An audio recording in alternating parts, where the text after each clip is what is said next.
আসসালামু আলাইকুম। বাংলাদেশ ও যুক্তরাষ্ট্রের মধ্যকার ৩ ম্যাচের টি-২০ সিরিজের দ্বিতীয় টি-২০ ম্যাচে আজকে টসে জিতে শুরুতে বল করার সিদ্ধান্ত নেন বাংলাদেশ দলের অধিনায়ক নাজমুল হোসাইন শান্ত।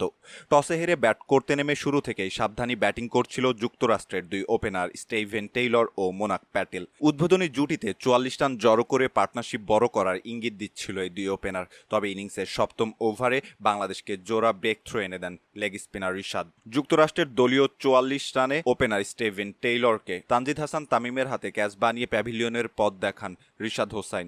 এরপর ৬০ রানের জুটি গড়েন মোনাক প্যাটেল এবং অ্যারন জোন্স। যুক্তরাষ্ট্রের দলীয় ১০৪ রানে অ্যারন জোন্সকে শিকার করেন মুস্তাফিজুর রহমান। এরপর আগের ম্যাচের জয়ের নায়ক কোরি অ্যান্ডারসন উইকেটে বেশিক্ষণ স্থায়ী হতে পারেনি। ১০ বল থেকে ১১ রান করে শরীফুলের বলে সরাসরি বোল্ড হন তিনি। হারমিত সিং রানের খাতা খোলার আগেই ফেরত গেছেন মুস্তাফিজুর রহমানের শিকার হয়ে। শেষ দিকে যুক্তরাষ্ট্রের পক্ষে ব্যাট হাতে লড়াই করেন মোনাক প্যাটেল। ৩৮ বল থেকে যুক্তরাষ্ট্রের পক্ষে সর্বোচ্চ ৪২ রান করেন এই ওপেনার। আর এতেই ২০ ওভার শেষে ৬ উইকেট হারিয়ে ১৪৪ রানের সংগ্রহ পায় যুক্তরাষ্ট্র। বাংলাদেশের পক্ষে বল হাতে শরীফুল ইসলাম ৪ ওভারে ২৯ রান খরচায় ২টি উইকেট শিকার করেন। এছাড়া সমান ২ উইকেট করে শিকার করেন মুস্তাফিজুর রহমান এবং রিশাদ হোসাইন। সম্মানিত দর্শক, এই ছিল আমাদের হাতে থাকা সর্বশেষ ক্রিকেট আপডেট।